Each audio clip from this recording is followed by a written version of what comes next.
Bom, sejam muito bem-vindos à nossa live sobre ruptura diafragmática aí. A gente vai inserir esse contexto que ainda é de grande dúvida aí para muita gente, para muitos de nós, isso acaba tendo uma repercussão muito grande.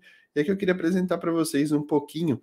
E aí, para isso, antes até para dar as boas-vindas, eu queria me apresentar. Eu sou o Juan, sou médico veterinário, anestesiologista aqui, trabalho com no serviço de anestesia e terapia intensiva ao longo dos últimos 6, 7 anos, né? 6 anos com anestesia e 7 com terapia intensiva. Realmente são duas áreas que eu amo de paixão, que todo dia eu acordo e falo assim, cara, que bom que eu escolhi essa profissão. E eu espero que se você que já é anestesista tenha esse entendimento do que é anestesia, o quão profundo que é isso. E se você está começando agora na anestesia, quero te convidar para imergir nesse mundo que é realmente fantástico. Você já vai começar num mundo que arrepia o cabelo até dos anestesistas mais experientes, que é falar sobre ruptura diafragmática. A ruptura diafragmática ou a própria hérnia em si, que é algo que pode ser congênito, a gente vai falar um pouquinho disso, o que é congênito, o que é traumático, dando uma ênfase muito maior para a ruptura, ou seja, para a parte traumática, especialmente em felinos, que tem uma incidência gigantesca no nosso atendimento anestésico, aí, pelo menos da minha equipe, a gente tem uma incidência muito grande com essa espécie, então eu queria falar um pouquinho dela para vocês, tá bom? Então, só para poder compartilhar aqui a tela com vocês, falar um pouco sobre ruptura diafragmática como um todo. Antes da gente poder passar para falar sobre qual a finalidade, qual que é o nosso objetivo aqui, a gente tem que pensar também qual que é a abordagem inicial desse paciente. A primeira coisa que a gente tem que começar é pela triagem. Então, se você é o clínico que atendeu, essa parte é uma das partes primordiais para que a gente consiga entender quais são os fatores de riscos envolvidos e principalmente para que a gente consiga determinar qual que vai ser o nosso risco anestésico aqui, saber se esse paciente ele é obeso ou não, se esse paciente é castrado, qual que é o grau de urgência, vezes aí, né, o comparado ao grau de complexidade do procedimento em si. Por que saber tudo isso aqui é extremamente importante? Porque tudo isso vai determinar qual que vai ser a finalidade. Se eu vou precisar simplesmente sedar esse paciente, ou realmente esse paciente vai passar por uma anestesia. A gente entra no contexto da emergência como um todo. Meu, grande parte desses pacientes, sobretudo gatos, vai ser ou de queda de grandes alturas devido aí ao aumento de pessoas que têm gato na residencial, né, vamos dizer assim, e que moram em apartamento. Então, é cada vez mais comum esse tipo de acidente acontecer, ainda que em segundo lugar venham os traumas aí por atropelamento ou por outra finalidade, que acaba sendo com uma incidência também bem grande. E aí, no nosso ranking, a gente tem os traumas por brigas e tudo mais, sobretudo com cães, né? Que o gato se encontra com o cão, acaba tendo por mordeduras, e aí pode ter rompimento visceral e também a ruptura diafragmática. Então a gente acaba tendo dentro dessas incidências aí. Então, voltando para o ponto de partida, né? A gente vai precisar. O paciente chegou para você na urgência ou na emergência. A primeira coisa que você vai fazer é a triagem desse cara. Você vai classificar ele quanto ao grau, o risco que esse paciente apresenta. Então, saber se esse paciente ele corre um risco iminente de vida, aliás, de morte, né? Então, se é um paciente que ele já chega para você em apneia, midriático, esse é um paciente classe 1. Então, é o tradicional classe 1 que você precisa intervir de forma imediata. Então, dentro da triagem, a gente vai conseguir conferir a graduação do trauma para esse paciente. O paciente classe 2 é aquele paciente que ele chega dispneico para a gente, que é o que a maioria dos pacientes chegam, seja ele com uma hérnia diafragmática, aquela congênita que o paciente descompensou, chega para a gente respirando mal, com a língua, com a boca aberta, com o linguão de fora ali, principalmente em gatos, isso é um marcador bem importante, bem preocupante. A gente acaba encontrando isso também para poder classificar ele como um risco 2. Já os pacientes com risco 3, né, ou classificação 3 no grau de urgência e emergência, é aquele cara que a gente tem de 1 a 2 horas, ele ainda não tem um comprometimento respiratório ali propriamente dito, foi diagnosticado, ele chegou, começou a ter uma alteração de comportamento, o tutor levou lá, ou tem já o histórico de que ele teve queda e tudo mais, mas está respirando bem, é um paciente que ele não tem a sincronia ventilatória, que é super importante também, essas distrições ventilatórias, sobretudo mistas, né, que a gente observa bastante em gatos também, são pacientes mais agudizados que a gente pode começar a atendê-los de uma forma menos rápida, tá? Assim, comparado com outros pacientes. Quanto antes, melhor, obviamente, dizendo, tá? E aí, por último, paciente classe 4, que daí geralmente esses da hérnia ou ruptura diafragmática não chegam para a gente nesse quadro, a não ser que seja aquele paciente que você descobre sem querer, tem uma hérnia congênita que ele não descompensou, mas dificilmente a gente vai precisar submeter ele de forma tão rápida assim a um procedimento naquele momento, tá? Então acaba diminuindo um pouco com relação ao grau de urgência. Por que eu falo isso? Isso aqui vai classificar para a gente com relação ao risco anestésico. Então, o paciente risco 1 é aquele paciente jovem que vai passar por um procedimento eletivo, então com certeza a gente não vai ter um paciente risco 1 nesse momento. Ah, pode ser um paciente jovem, um filhote que tenha caído, mas é um paciente que ele vai chegar para a gente com grau E, né, de emergência, que a gente sempre vai adaptar também dentro da associação de riscos aí dentro da anestesia veterinária, tá bom? E esse risco ele é classificado de 1 até 5, risco 5, para vocês entenderem a discrepância, aquele paciente moribundo sem expectativa de vida. Então chegou para a gente pão de batata ali, você vai ter que intervir, não tem nem muita coisa para que você consiga fazer. Porque saber se esse paciente é obeso vai mudar em alguma coisa? O paciente obeso, a tendência, a depender dos fármacos que a gente vai utilizar na rotina, podem acumular no organismo, muda-se a biodisponibilidade farmacológica, então você faria um cálculo para um peso X, por exemplo, o peso estimado desse paciente, qual o peso que esse gato deveria ter? É um gato que chegou para você com 9, 10 quilos, a não ser que ele seja um Maine Coon ou uma outra raça exótica grande, a tendência é que os nossos gatos tenham aí estourando seus 5, 6 quilos de obesidade praticamente. Então, pacientes começaram a chegar com peso a partir disso daí, a gente começa a acender uma luzinha na nossa cabeça de alerta, porque vai mudar a biodisponibilidade. Aí eu falo assim, mas eu vou então fazer o fármaco de acordo com o peso que deveria ter? Sim, só que a gente tem que ter a compreensão, entender essa situação da seguinte forma, eu fiz a aplicação da medicação, eu sei que a biodisponibilidade mudou, logo esses fármacos eles vão demorar um pouco mais para agir, e a tendência é que se perpetue mais, principalmente esses fármacos mais lipossolúveis. Um exemplo clássico, se eu utilizar um diazepam na indução desse cara, que a gente vai falar nos protocolos anestésicos ali, a tendência é que ele se acumule um pouco mais no tecido e depois tenha a reabsorção desse fármaco de forma que prolongue, então, um pouco mais os seus efeitos, tá bom? Então, basicamente, na abordagem inicial, é isso que a gente acaba concluindo. Saber se o paciente é castrado ou não, e qual que é o grau de urgência para que a gente consiga, então, entender também a complexidade do procedimento. Então, se eu tenho um paciente extremamente grave, como eu falei para vocês, é aquele gato que chegou para a gente com uma distrição ventilatória importante, classe 2, que é o que a maioria chega, de classe 2 e 1 são os que mais chegam, chegou para você e você precisa passar por um procedimento cirúrgico desse cara. O que você precisa fazer primeiro? Primeiro, pesar qual que vai ser a finalidade, se esse cara vai precisar de uma sedação ou de uma anestesia. Como que eu vou determinar isso? Se o paciente está muito instável, a primeira coisa que eu vou fazer vai ser focar em tratar, por exemplo, e resolver as outras situações torácicas dele.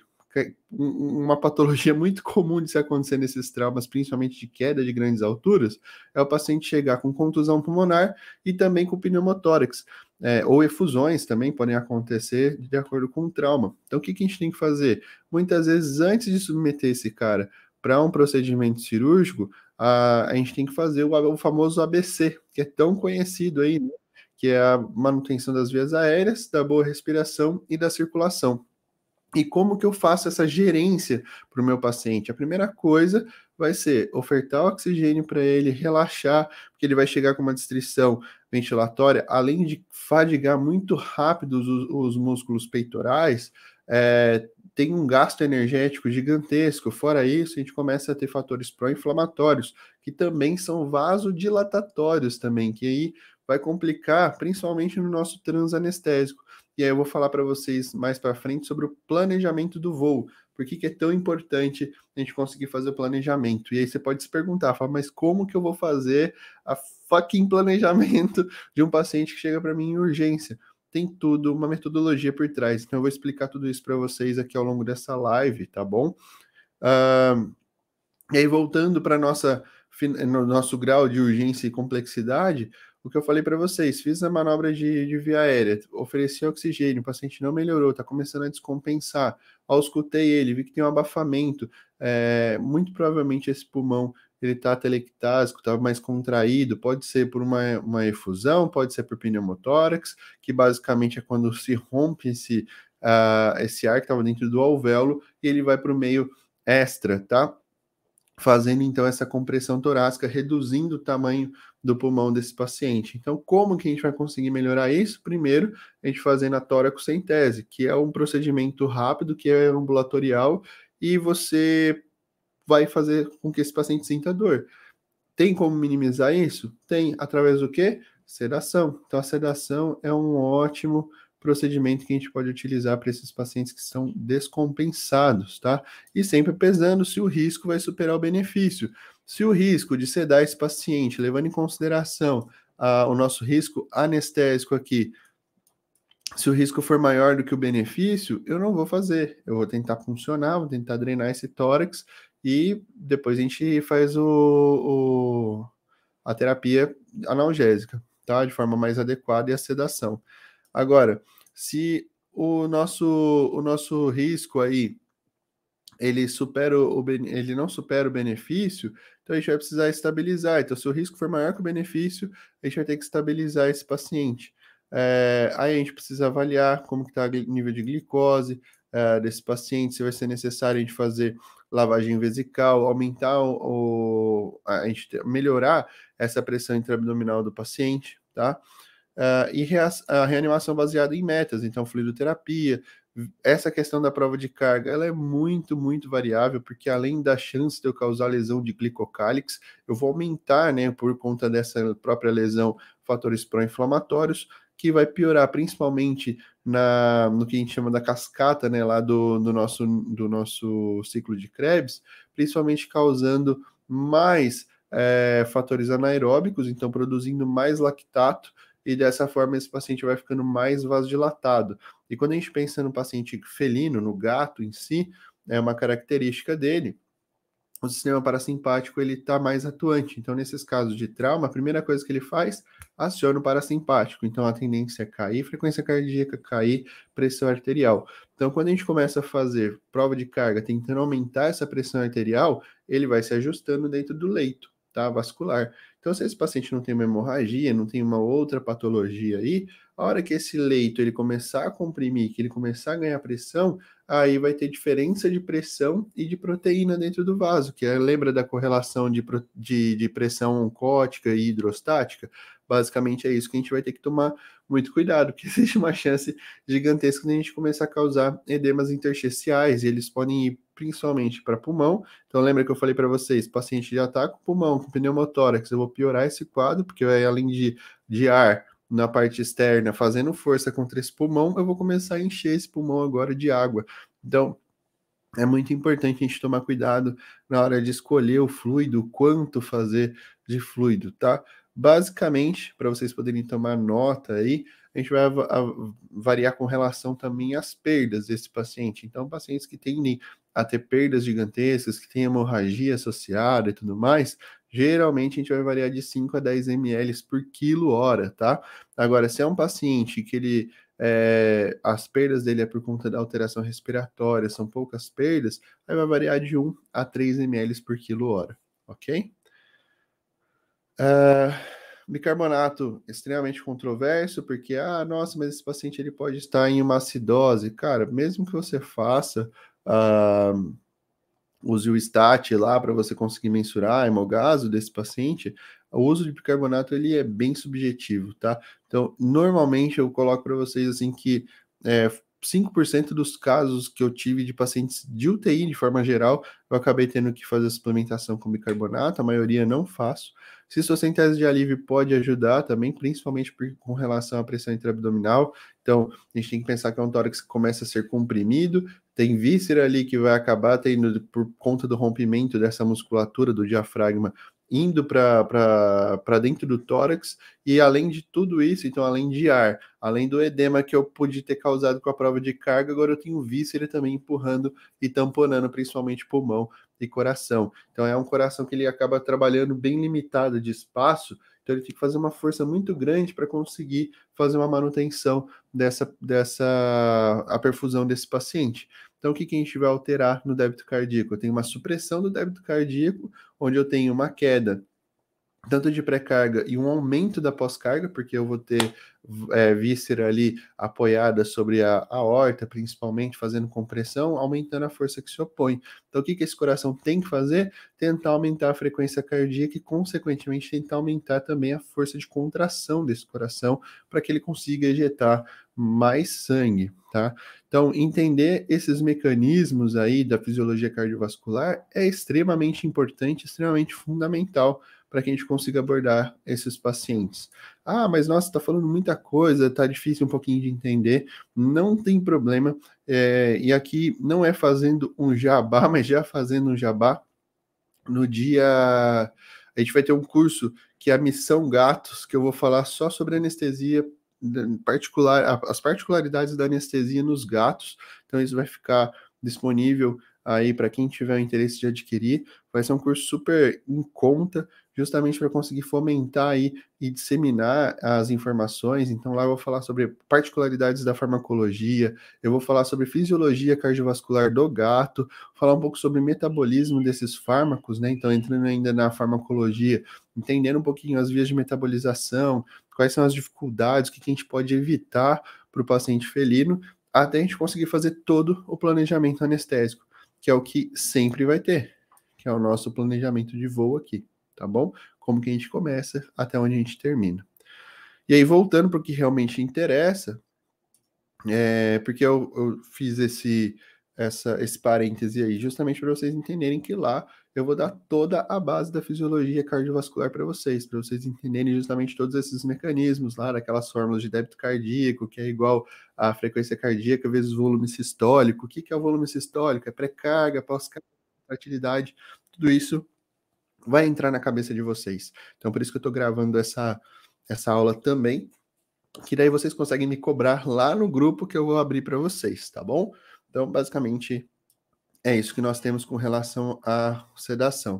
E aí a gente entra, então, se o benefício for maior, tá? Então aqui seria o contrário, se o risco for menor que o benefício, né? Então, se o benefício supera o risco, a gente vai realizar protocolos de sedação nos nossos pacientes, ok?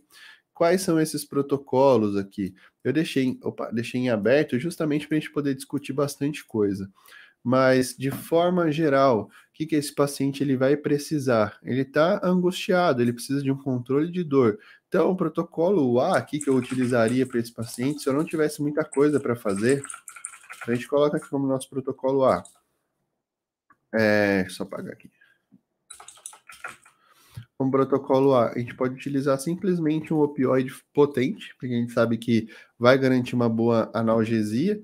Geralmente, se for subcutâneo, não tenho acesso ainda desse paciente, acabou de chegar no ambulatório, eu gosto muito de utilizar metadona, tá? Metadona não vai predispor a vômito, ela tem um bom controle analgésico, e é um paciente que vai ficar internado. Eu não gosto de usar metadona para paciente que vai embora naquele dia, porque eu não vou conseguir titular de uma forma tão fácil, e aí é um fármaco que ele pode perdurar, o seu tempo de ação ele é bastante variável entre as espécies, então ainda tem muita coisa a ser discutida sobre a metadona, então para pacientes que vão ficar internados, eu uso para pacientes que vão embora naquele dia, eu dou preferência para morfina.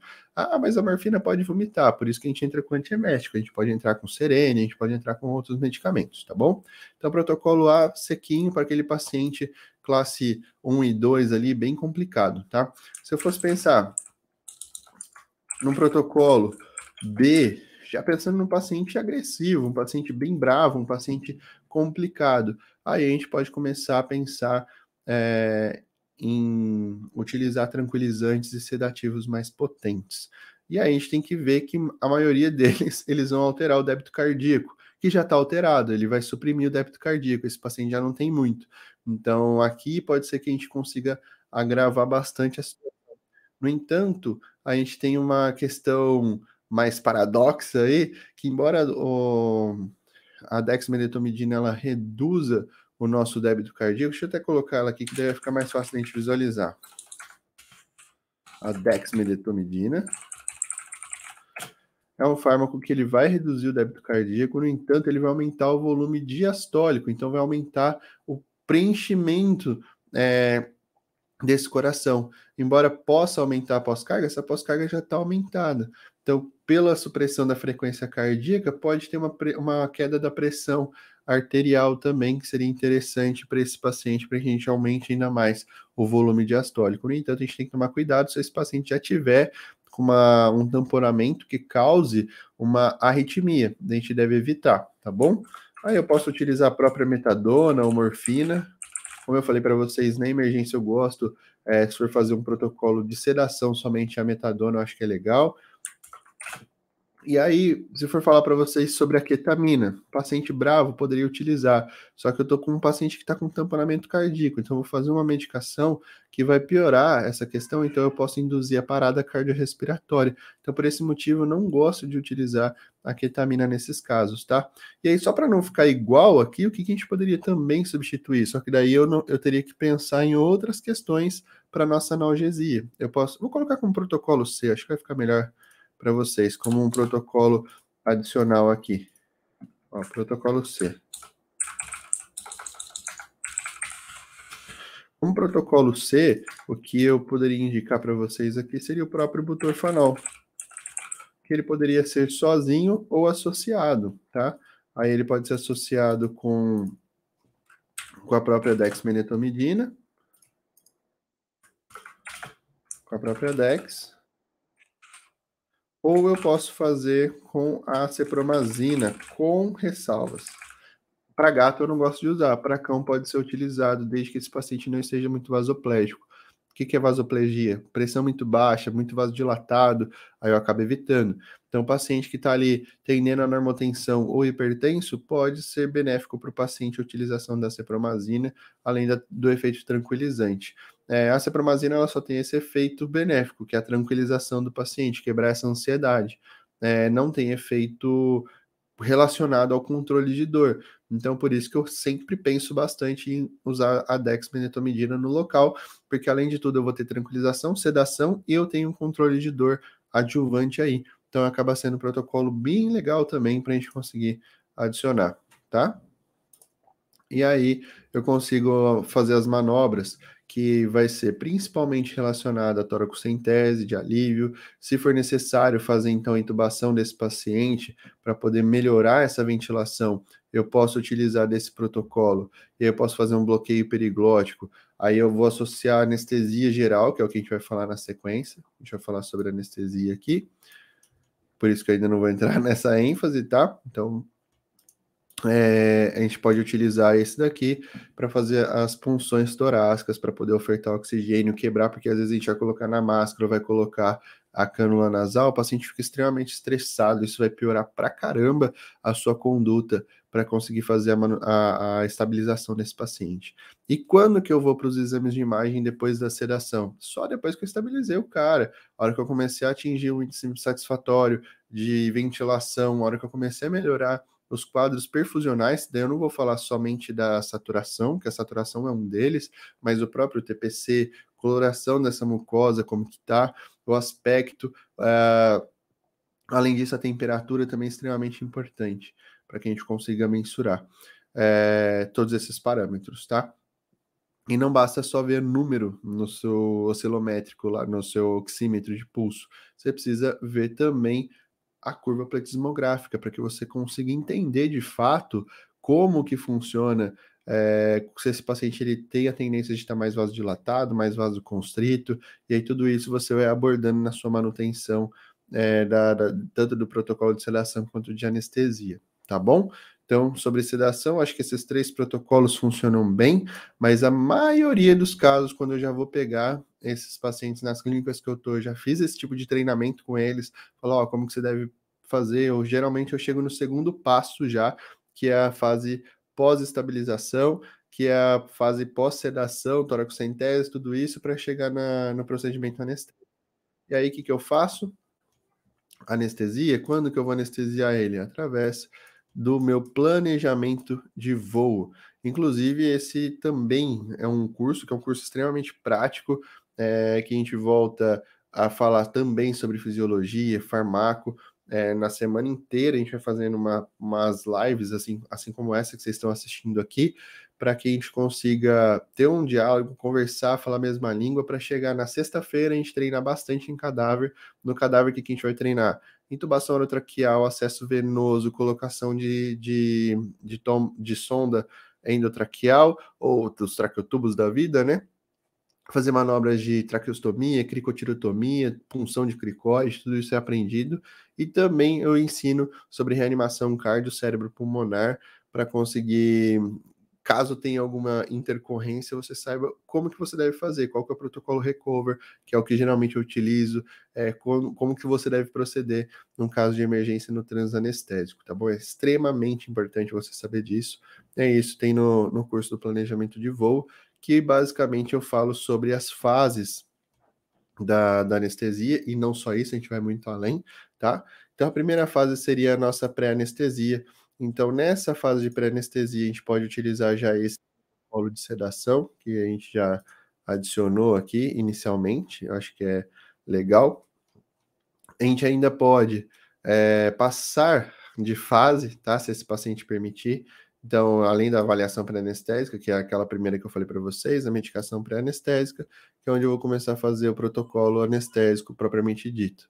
Então, pode ser só um butorfanol, só que aqui eu vou saber que eu vou restringir bastante o uso de opioide, porque eu tenho um agonista e antagonista aqui, agonista parcial.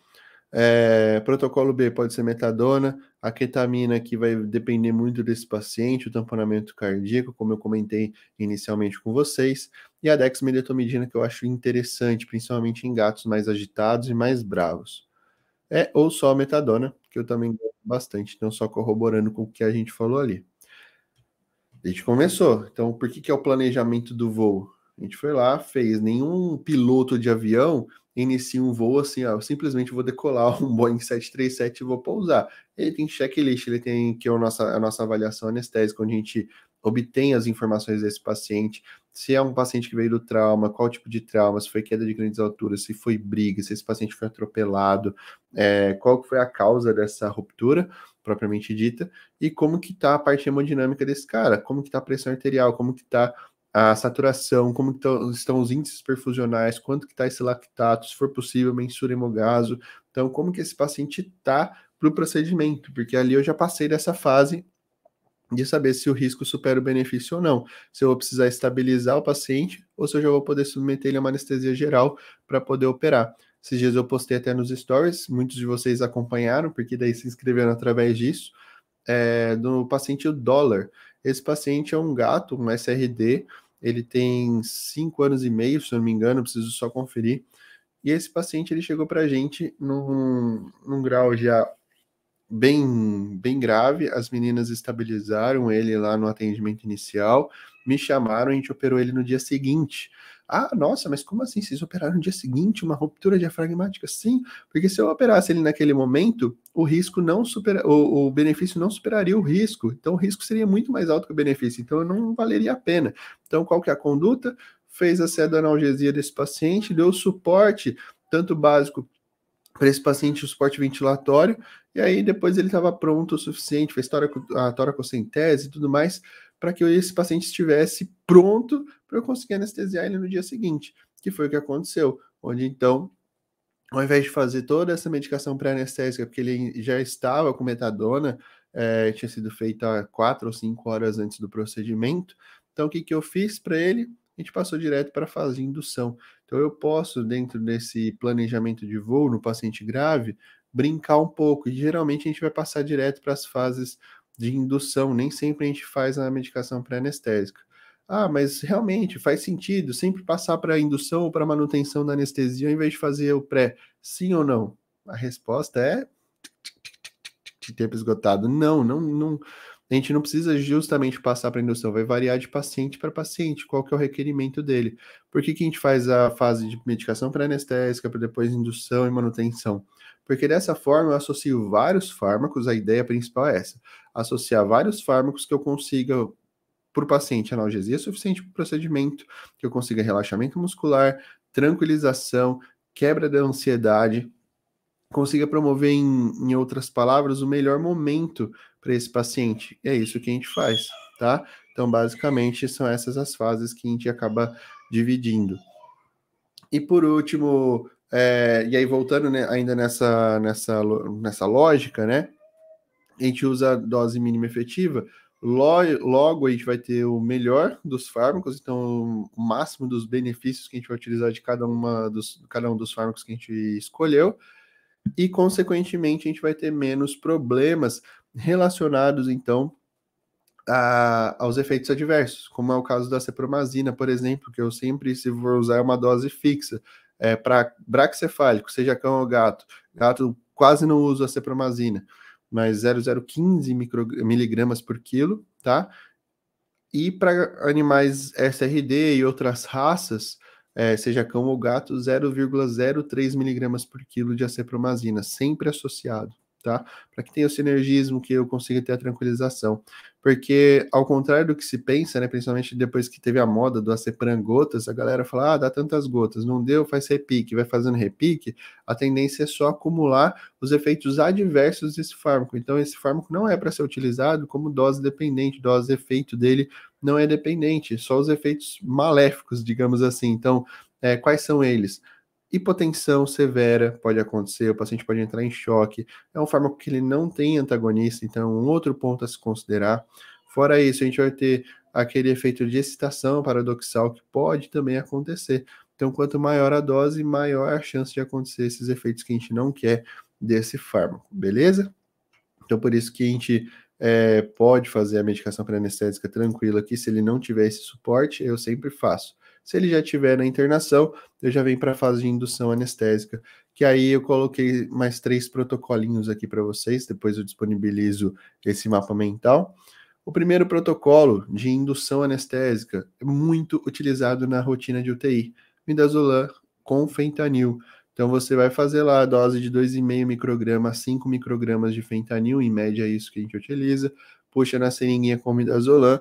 Midazolam geralmente eu deixo uma dose meio que pré-fixada, vai ser de 0,5, no máximo 1 miligrama por quilo.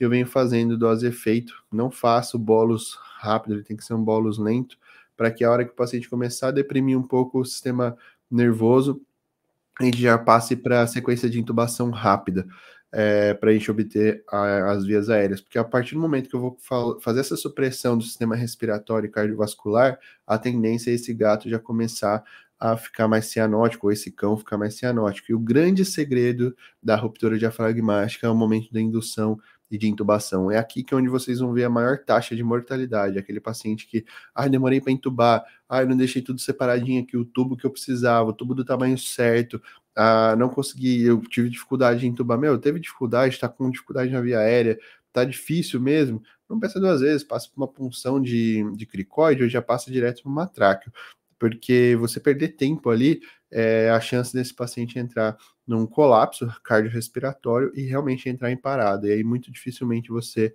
vai conseguir reanimar esse paciente de forma efetiva, tá? Então esse é o protocolo que eu mais gosto de utilizar. No caso de gatos, se a gente for lembrar lá do plano de Guedel, um dos últimos reflexos que ele perde é o reflexo laringotraqueal. E aí, muitas vezes a gente vai tentar entubar, ele tá fazendo espasmo e não consegue entubar, fica um regaço. O que eu faço?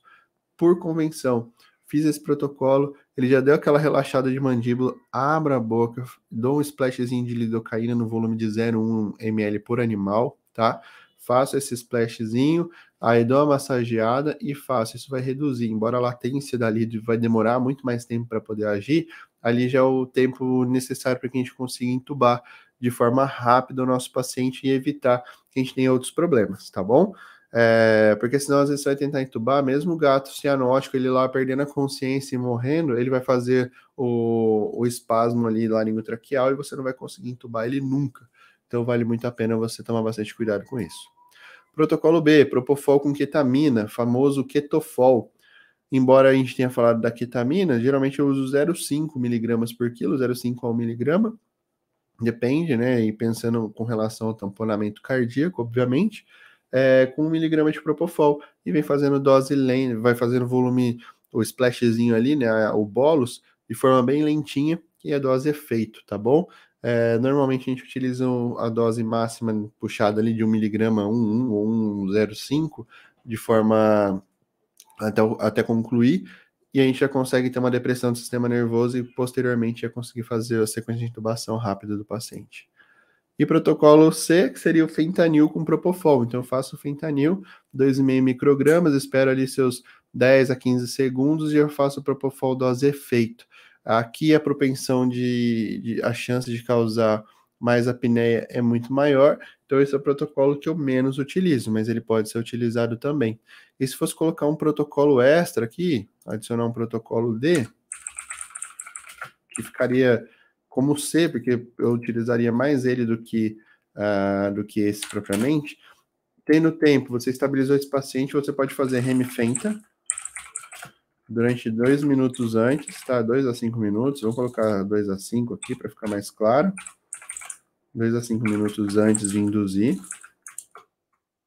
Faço a dexmedetomidina, se eu não tiver utilizado ela lá no pré, 1 micrograma, bolos, tá? Dose única, faz o bolinho ali, espera atingir o efeito necessário, vai mantendo o remifentanil, e por último você pode completar com propofol, tá?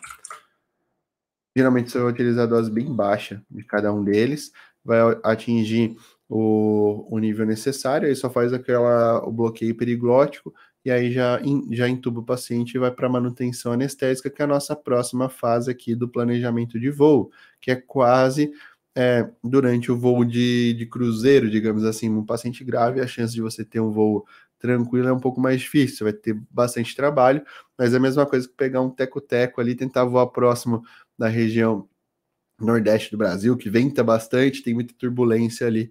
Então, a manutenção anestésica ela deve ser bem estabelecida. E a gente tem protocolos tanto de TIVA quanto de PIVA. Nossa, mas eu posso utilizar TIVA num paciente grave como esse? Pode utilizar, pode ser até interessante, tá? Ou apenas com Propofol, o que não vai conferir analgesia suficiente, tá? Então a gente sempre deixa para manutenção com relação à parte de manutenção do plano anestésico apenas o Propofol, ok? Mas aí provavelmente você vai precisar adicionar um bloqueio ou algum adjuvante analgésico aí, ou próprio analgésico para conseguir tratar a dor, tá? Da incisão. E aí um protocolo B, que eu uso até com mais frequência, dá para utilizar, Propofol, fentanil infusão contínua e ketamina. Eu atualmente uso mais o remifentanil, duração ultra curta, acaba sendo interessante para o paciente, sobretudo para gatos, o remifentanil ao invés do fentanil. E aqui eu posso também substituir, caso eu não tenha feito com esse protocolo D, eu posso fazer o bolos de Dex também, não tem problema, e depois manter a infusão contínua de dexmedetomidina aqui, se estiver tudo bem com o paciente, que é o nosso protocolo C aqui. Então, Propofol, dexmedetomidina infusão contínua, remifentanil e o midazolam, que é para manter o sono hipnótico, reduzir a dose do Propofol. Então, protocolo de TIVA são esses 3 que eu separei para vocês aqui. Tem muito mais, tá? Que dá para utilizar. Tem uma série de combinações aí que daria para utilizar, associar com sulfato de magnésio, dá para fazer uma série de outras coisas. Já na piva, que é o que eu utilizo na maioria das vezes, eu utilizo isoflurano como manutenção aí do plano.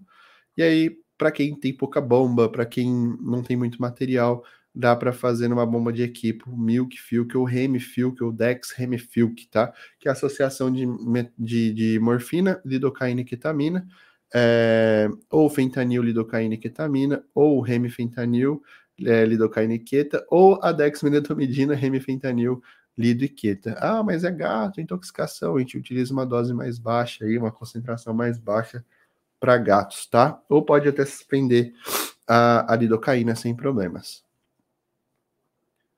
Protocolo B, isoflurano e remifentanil durante todo o procedimento. Nesse caso, também seria interessante para pacientes em que eu fiz um bloqueio adjuvante aí para tratar a dor desse paciente.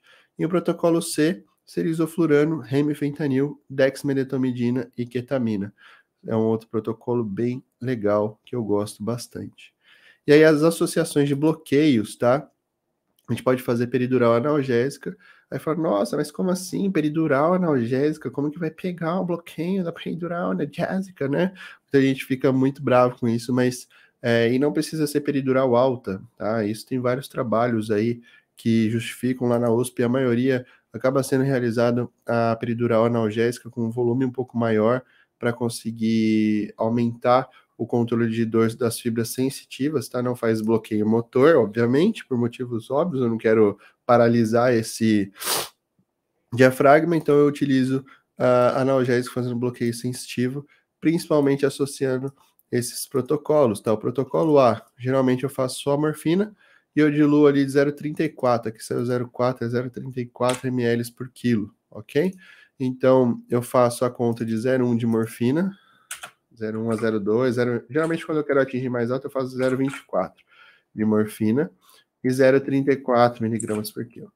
E 0,34 ml. Então, dentro da soma aqui do volume total, é o que eu vou fazer para o paciente. Então, um paciente de 10 quilos, eu teria que ter um volume de 3,4 ml, tá?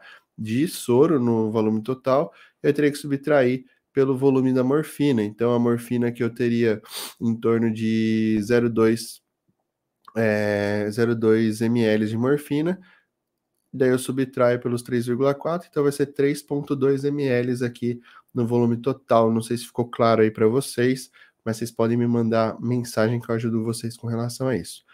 Esse aqui é o volume efetivo para atingir a nível de tórax, tá? Isso vai causar um controle sensitivo aí da dor bem interessante, perduração aí de até 24 horas. Um outro protocolo, morfina com fentanil. Nossa, mas como assim? Você utiliza dois opioides? Por que o fentanil? Principalmente por conta do período de latência. Então eu posso utilizar morfina com fentanil, enquanto isso eu já atinjo índice analgésico com fentanil, e a morfina aqui acaba sendo bem interessante. No entanto, nesse protocolo B, a tendência que eu vejo bastante na rotina, às vezes que eu utilizei, é causar maior hipotensão. Então tem que tomar bastante cuidado. Meu protocolo favorito é esse A aqui. E a duração analgésica é em torno de 24 horas, tá bom? O fentanil vai ser variável, vai ser de 2 até 6 horas, já a morfina 24 horas. E aí o espaço pode ser tanto sacrococcígeo quanto L7S1, em cuidado aí com felinos, porque a tendência é que a medula se prolongue um pouco mais distante, tá bom?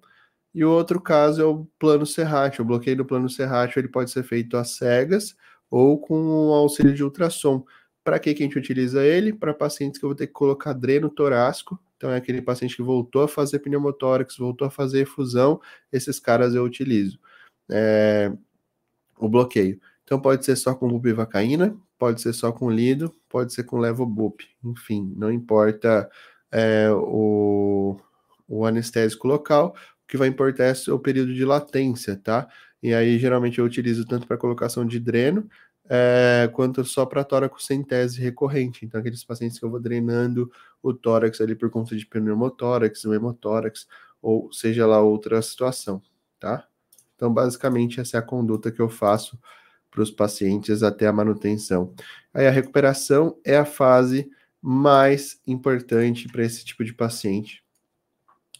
Não fiquem preocupados que esse mapa eu vou liberar para vocês depois, mas a recuperação é bastante chato, sobretudo quando a gente pensa no paciente pós-anestésico, além do recrutamento alveolar que eu vou precisar fazer para esse paciente, que é uma outra coisa importante para se colocar aqui para complementar o nosso mapa mental, é sobre ventilação. E aí, pode ser ventilação manual ou ventilação mecânica?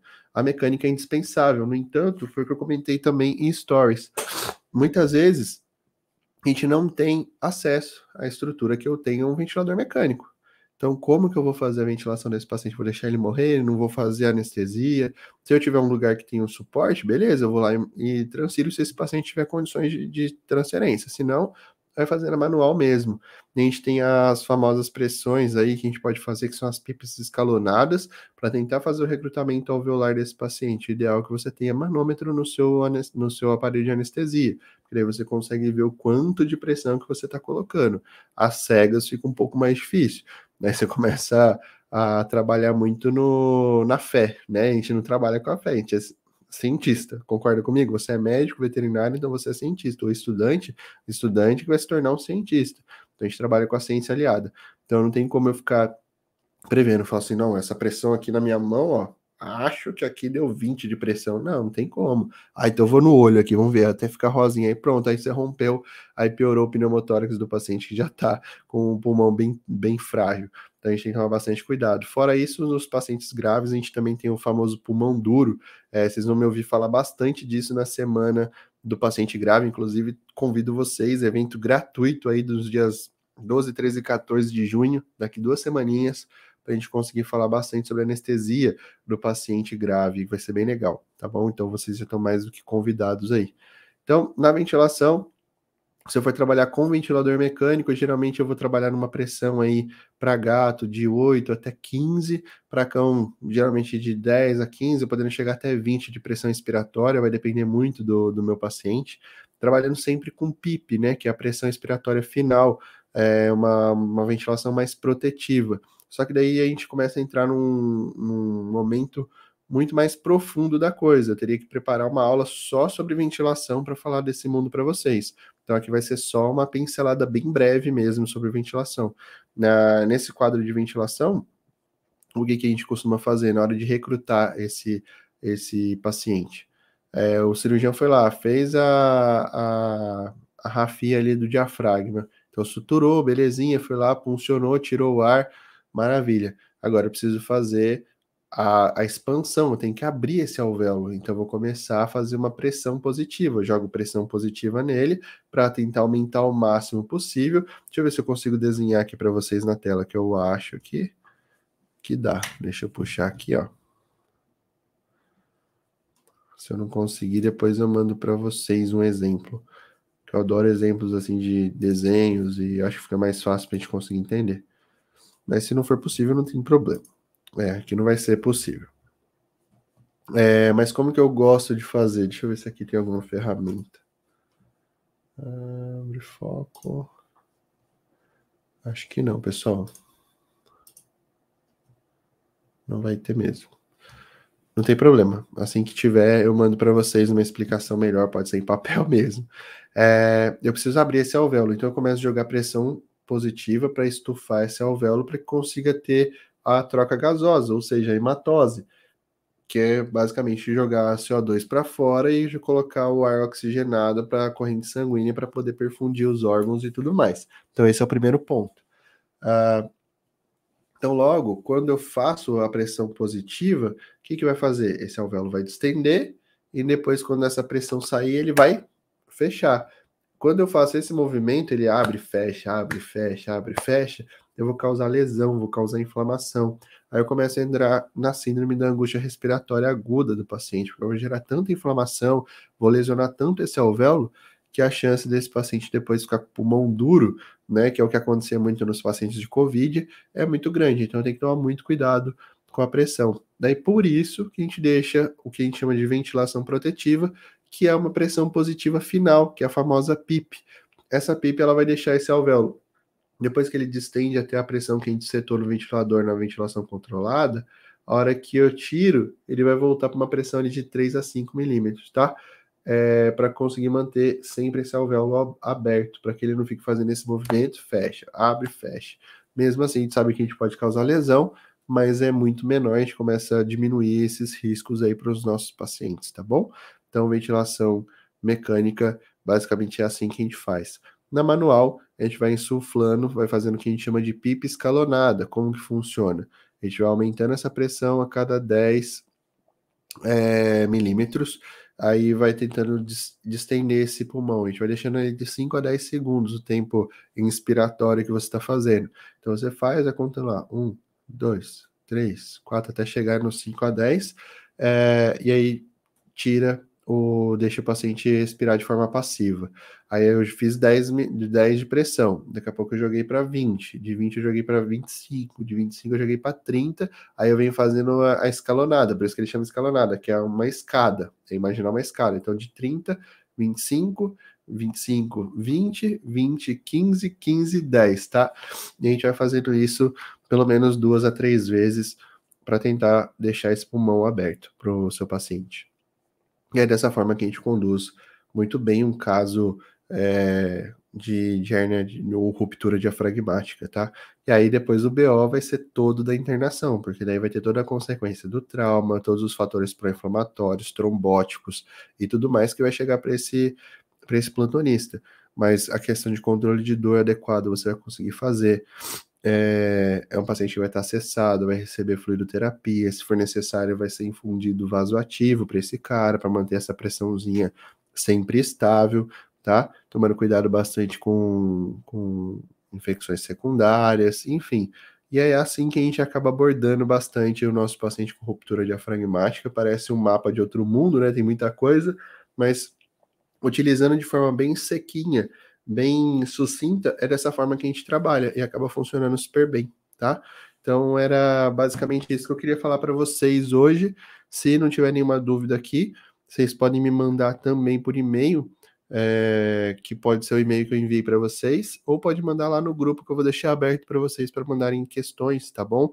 Essa aula vai ficar disponibilizada para vocês aí durante 15 dias. Depois a gente vai acabar tirando ela do ar, tá bom? Eu espero que você realmente tenha gostado. E se não tiver nenhuma dúvida, eu vou terminar a nossa aula aqui. Estou acompanhando pelo chat.